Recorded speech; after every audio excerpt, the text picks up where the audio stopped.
Hello friends, प्रसाद academy रे आपनको स्वागत जनाऊँगी। Secretariat ASO recruitment नहीं कि गोटे छोटिया अपडेट आसी तो कौन रही से अपडेट चलतु डिटेल देखा। तो आपण मैंने स्क्रीन रे देखिपे यहाँ हूँ गोटे ऑफिशियल लेटर जोटा कि आम government of Odisha home department तो लेटरटा आम क्या पाखक पठा जाइए देखूँ। RL Singh OS deputy secretary to government to देखूँ the secretary Odisha public service commission Cuttack Odisha. तो ए लेटरटा आमर ओपीएससी पाखक पठा जाइए। तो लेटर आप सब्जेक्ट भी देखिपे conduct of recruitment to the post of assistant section officer of Odisha secretariat for the year 2021। तो आमर एएसओ वैकेंसीटा किछि दिन भितर बाहर जाउछि। तो आमे मेन टॉपिक ऊपर को जीवा पूर्व माने लेटर कौन अच्छी इंपोर्टेंट मुझे देखा पूर्व आपण मानक गोटे छोटिया इनफॉरमेशन देवा। तो पूर्व थर जो सेक्रेटेरिएट एएसओ रिटर्न एग्जाम होता से आमर ओडिया ग्रामर 100 मार्क क्वेश्चन थिला।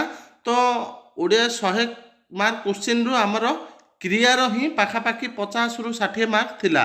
तो बहुत पिला माने आमर सारस्वत बुकटा को पढ़ी जाइतिले तो से माने अटेंड करि पारिले नाही।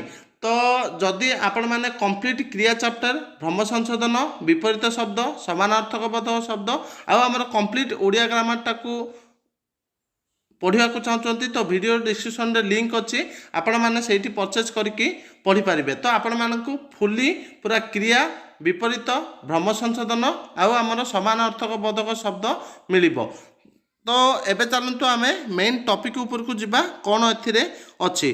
तो देखो ये दि जाइए inviting a reference to the letter number on the subject cited above I am directed to further intimate you that following information also needed to incorporated in the advertisement for the recruitment of ASO 2021।